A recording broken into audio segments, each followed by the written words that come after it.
Good evening प्यारे बच्चों, मैं हूं आपकी एजुकेटर पूर्णिमा तर सिंह और हम आपकी वर्कशीट नंबर 70 करेंगे। इंग्लिश की वर्कशीट है। इसमें हम चैप्टर पढ़ेंगे the bond of a love. Beehive book का चैप्टर है, केनेथ एंडरसन के द्वारा लिखा हुआ है। तो यहाँ पे जो ऑथर हैं वो एक स्टोरी सुना रहे होते हैं, एक बेयर और एक ह्यूमन के बीच के प्यार की। यानी कि एक वाइल्ड एनिमल, एक जंगली जानवर और एक इंसान में किस तरीके से एक स्ट्रोंग लव होता है। और वो ये शो करना चाहते हैं स्टोरी के माध्यम से कि भाई किस तरीके से जो प्यार होता है उसकी कोई बाउंड्रीज नहीं होती हैं। अगर हम किसी को प्यार करते हैं तो ऐसा नहीं है, चाहे वो जानवर है चाहे वो इंसान है, वो उसको याद रखता है, जो कि ये स्टोरी शो करती है। तो ब्रूनो नाम का एक बियर होता है, ठीक है, जिसको जो ऑथर होते हैं रेस्क्यू करते हैं। वो इनके घर में इनके साथ रहता है, लेकिन अभी वो जो है थोड़ा बड़ा होना स्टार्ट हो जाता है, तो घर वाले लोगों के लिए थोड़ी प्रॉब्लम होने लगती है और आसपास के बच्चे भी उससे डरते हैं। और खुद उसके लिए भी जो है वहां पे रहना सेफ नहीं रहता है, क्योंकि एक दिन वो क्या करता है, जो रैट पॉइजन होता है, चूहे मारने के लिए जो जहर रखते हैं लोग घरों में, उसको खा लेता है और पैरालाइज हो जाता है। बट थैंकफुली जो घर के सदस्य होते हैं उसको बचा लेते हैं। एक बार फिर क्या करता है, रस्टी इंजन ऑयल पी लेता है, लेकिन हालांकि उसको कुछ नहीं होता है उस टाइम पे। तो यहाँ पे इन चीजों से जो पूरी फैमिली है वो ये सहमत होती है, सहमति पे आती है कि ठीक है, इसको जू में भेज दिया जाता है, अब ये काफी बड़ा हो गया, इसको यहाँ पे रखना ठीक नहीं है। बट जो ऑथर की वाइफ होती है वो उसको बिल्कुल अपने बच्चे की तरह जो है ट्रीट करती हैं, और इसीलिए उसे नाम दिया गया है बाबा। ठीक है, यानी कि जो एक छोटा लड़का होता है उसको दिया जाता है। तो वो मना करती है और उसको बहुत ज़्यादा मिस करती है, बहुत ही ज़्यादा मिस करती है। जो भी वहाँ जाता है, मैसूर ज़ू में जाता है, तो उससे पूछती है वो ठीक है कि नहीं ठीक है। बार-बार जो मैसूर ज़ू का इंस्ट्रक्टर होता है उसको फ़ोन करके पूछती है कि वो ठीक है कि नहीं। वो तो कहते हैं कि हाँ ठीक तो है, वो सब उसको ये बताते हैं, ठीक तो है लेकिन वो दुखी-दुखी नज़र आ रहा है, ठीक तो है लेकिन दुखी-दुखी नज़र आ रहा है। तो फिर वो अपने हस्बैंड को कहती है कि नहीं मुझे तो जाना है, उससे मिल के आना है। तो सब उसके फ्रेंड्स भी और उसका हस्बैंड भी कहते हैं कि अब तक तो वो तुम्हें भूल भी गया होगा। लेकिन उसकी वाइफ कहती है कि या तो तुम मुझे कार के थ्रू लेके चलो, नहीं तो मैं खुद ही चली जाऊँगी बस में। तो 3 महीने तक तो ऑथर उसको कैसे न कैसे करके रोकते हैं। फाइनली वो कह देती है कि या तो तुम चल रहे हो मेरे साथ, नहीं तो मैं खुद जा रही हूँ। फिर ऑथर उसको लेकर जाते हैं। देखते हैं कि जो बेयर है, जब वो वहाँ पे उसको देखते हैं उसकी वाइफ को, तो इतना खुश हो जाता है, हाउल करता है। मतलब एक होता है ना ऐसे ऐसे बेयर जो है हूटिंग सी करते हैं, हू ऐसे करके खुश होता है, अपने दोनों पैरों पे खड़ा हो जाता है। तो ये देख के बड़ा ही एक ये शो होता है कि जो प्यार जो उसकी वाइफ ने उसे दिया था, वो उसको अभी भी रिकॉग्नाइज कर रहा था। ठीक है, तो वो खुश हो जाता है। तो इस तरीके से ये स्टोरी रहती है। तो चलिए आगे इसको पढ़ेंगे। यहाँ पे the bond of love is story about strong attachment, emotional bond between a human being and wild animal that become a pet, जो कि पालतू बन जाता है। Read an extract given below from the lesson and answer the question. We all missed him greatly. कौन? यानी जो author है उसकी फैमिली के सभी मेंबर उसको मिस कर रहे थे। But in a sense we were relieved, लेकिन हम रिलैक्स भी थे एक सेंस में। माई वाइफ वॉज इनकॉन्सोलेबल, यानी कि जिसको कोई मतलब चुप ही ना करा सके किसी तरीके से, होगा ना उसको लग रहा है कि नहीं गलत किया तुमने भेज के, मतलब वो किसी भी तरीके से उसको मतलब कंसोल ही ना किया जा सके। ठीक है, शी वेप्ट एंड फ्रेटेड, वो बहुत रोई और बहुत दुखी हुई। For the first few days she would not eat anything, उसने कुछ भी नहीं खाया। Then she wrote a number of letter to the curator, उसने क्यूरेटर को बहुत सारे लेटर लिखे। How was Baba, back came the reply, well but fretting, मतलब दुख ठीक है लेकिन दुखी है। ही रिफ्यूज्ड फूड टू, और उसने भी खाना नहीं खाया था। After that, friends visiting Mysore were begged to make a point of going to zoo and seeing how Baba was getting along.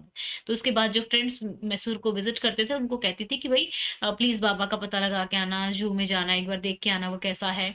They reported that he was well but looked very thin and sad. उन्होंने report किया कि वो ठीक है, पतला हो गया है और दुखी भी है। All keepers at the zoo said he was fretting. सभी जो कीपर्स थे जू पे वो कह रहे थे कि वो बहुत ही दुखी है। For 3 months I managed to restrain my wife from visiting Mysore. 3 महीने तक तो मैंने अपनी वाइफ को रिस्ट्रेन कर लिया, रोकना एक तरीके से। ठीक है। Then she said one day I must see बाबा। तो एक दिन मैंने मतलब उसने कहा कि मुझे तो बाबा को देखना ही है। Either you take me by car or I will go myself by bus or a train. So I took her by the car. तो अपने पति को कहती कि या तो तुम मुझे गाड़ी में लेके जाओ, नहीं तो मैं जा रही हूँ या बस या ट्रेन से। Friends and conjectures that the bear would not recognise her. Friends ने भी ये कहा कि भाई तुम्हारा जो बियर है वो रिकॉग्नाइज नहीं करेगा तुम्हें। I had thought so too, but while she was yards from his cage Baba saw her and recognised her. He howled with happiness. उसने मतलब हाउल किया खुशी के साथ। She ran up to him and patted him through the bars. तो उसके पास पहुंची और उसको मतलब इस तरीके से थपथपाया, पैटेड यानी कि थपथपाया उसको। And he stood on his head in a delight. वो एकदम अपने सर के बल खड़ा हो गया। ठीक है, तो इस तरीके से यहाँ पे उन दोनों का मिलाप होता है। एक सेंसिटिव सी स्टोरी होती है जिसमें एक ह्यूमन और एक एनिमल के लव के बारे में बताया गया है। तो चलिए बच्चों, यहाँ पे हम क्वेश्चन करेंगे। In a sense that felt relieved when Baba was sent away because they want him to live, did not like him, was scared of him, could not manage him at home। वो उसको manage नहीं कर पा रहे थे घर पे, क्योंकि उसका साइज भी बड़ा हो गया था और गली के बच्चे भी उससे थोड़ा डरने लगे थे और वो खुद के लिए भी सेफ नहीं था। Which word does restrain not correspond to? देखो, रिस्ट्रेन का मतलब होता है रोकना। ठीक है, तो रिस्ट्रिक्ट का भी मतलब रोकना होता है, ऑब्स्ट्रक्ट का भी मतलब रोकना होता है, प्रिवेंट का भी मतलब रोकना होता है। कंट्रोल का मतलब होता है कि नियंत्रण करना।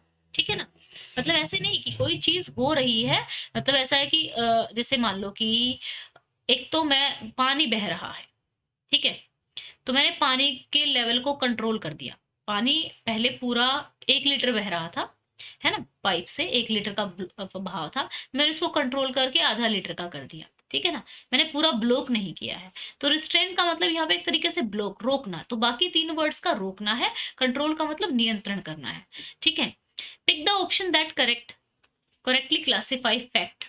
देखो, and opinion. Opinion I think, मतलब आई थिंक पता लग रहा है कि किसी कोई सोच रहा है भाई, आई थिंक कि हमें ऐसा काम नहीं करना चाहिए, मेरी ओपिनियन है ये, तो डेफिनेटली 1 हमारा ओपिनियन हो गया। ठीक है, I think we should not keep pet, मतलब ये मेरी ओपिनियन है कि भाई हमें पेट नहीं रखने चाहिए। Baba was also attached to the family and he missed them a lot. ये बात कही जा रही है, मतलब ये सच है, ये फैक्ट है। Okay, the author wife should not have gone to see Baba. Author wife को उसके पास नहीं जाना चाहिए था, नहीं जाना चाहिए था या जाना चाहिए था। ठीक है, ये भी ओपिनियन है। Pet reciprocate our love and care, यानी कि पेट जो है वापस से हमें प्यार देते हैं, तो ये भी एक तरीके का फैक्ट है। तो हमने यहाँ पे देखा फर्स्ट एंड थर्ड जो है वो है opinion, first and third opinion है, एंड सेकंड एंड फोर्थ हमारा क्या है, फैक्ट है। तो बी आंसर हो जाएगा। Who was worried about Baba and why? Othar's wife was worried about Baba as he was shifted from home to the Jew and she missed him a lot. उसने बहुत miss किया उसको। Why do you think Baba was eating food in the initial day at a Jew? Baba missed his family and was very unhappy at the new place and hence he was not eating food at the Jew. Imagine you have a pet. आपको imagine करना है कि आपके पास एक पेट है। It is separated from you. आपसे ये अलग हो गया है for any reason. How would you feel and what would you do about it? I will feel unhappy, uncomfortable, as my pet would have become a part of my family. क्योंकि वो बन गया था पार्ट हमारी family का। I would devastated, but if it was for his betterment, I would let him move away. अगर उसके betterment के लिए है वो चीज़, ठीक है ना, तो मैं उसको जाने दूंगी। ठीक है ना, but will try to meet him every now and then, और बार बार उसको मतलब मिलती रहूंगी to be get together for some time, so that कि उसको ये रहे कि हाँ भाई एकदम से नहीं छोड़ा है। For 3 months, I managed to restrain my wife for visiting Mysore. How do you think the author managed to do so? After Baba was transferred, author's wife wept and didn't consume food for days. They all decided to write to the curator. उन्होंने decide किया curator को लिखते हैं और बाबा के बारे में पूछते हैं। When told Baba was unhappy and not eating, it became impossible to keep author's wife away from visiting him in Mysore. ठीक है, तो उसने मतलब शुरू में तो ये कहा कि चलो ठीक है मेरे फ्रेंड्स देखाएंगे, मेरा क्यूरेटर देखाएगा, तो इस तरीके से उसको रोक के रखते हैं। Wild animal can never B pet. Wild animal जो है कभी भी पेट नहीं बन सकते। ठीक है, क्या आप इस चीज से एग्री हो? Do you agree? Why and why not? Discuss it with your family, friends, teacher, और you may surf the internet before responding. देखिए, I agree with the statement that wild animal can never be a pet because of the following reason. मतलब मुझे ऐसा लगता है कि wild animals को पेट के रूप में नहीं रखना चाहिए, क्योंकि वो लोग जंगल में रहकर खुश होते हैं। Wild animals carry a number of disease, parasites which can be deadly for human beings. उनके अंदर एक तो बहुत सारे डिजीज होते हैं, पैरासाइट्स होते हैं जो डेडली हो सकते हैं ह्यूमन बींग के लिए। They can't adapt to live in a human environment. दूसरा, उनको जंगल में रहने की आदत होती है तो वो अडेप्ट नहीं कर सकते हैं ह्यूमन एनवायरनमेंट में। They need to live with their own kind of species, उनको अपनी स्पीसीज के साथ रहने में ज्यादा अच्छा लगता है। As they are wild by nature, उनका नेचर, क्योंकि वो वाइल्ड एनिमल है, जंगली होते हैं नेचर से, तो वो सम टाइम हो सकता है फैमिली मेंबर्स को अटैक ना करे, लेकिन किसी को भी अटैक कर सकते हैं। It may be against law, ये लॉ के भी अगेंस्ट है, क्योंकि कुछ कंट्रीज में ये इनह्यूमन है वाइल्ड एनिमल्स को पालना। It's inhuman to keep wild animal as a pet. Human can't meet their nutritional and psychological needs.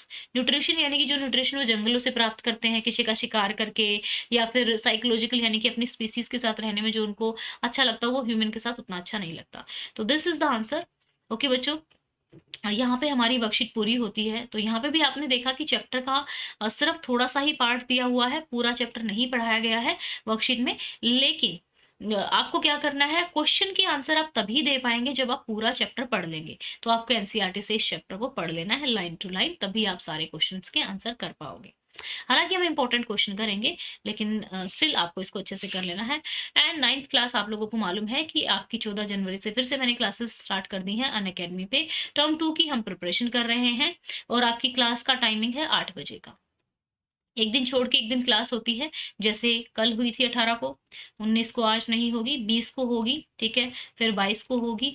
हम पढ़ रहे हैं नाजिज्म एंड हिटलर वाला चैप्टर आपका पूरा, ठीक है। 8 बजे क्लास है, क्लिक करेंगे लिंक को, ओके, जो क्लास का लिंक है जो मैंने डिस्क्रिप्शन में दिया हुआ है, एंड देन नोटिफाई मी पे प्रेस कर देंगे।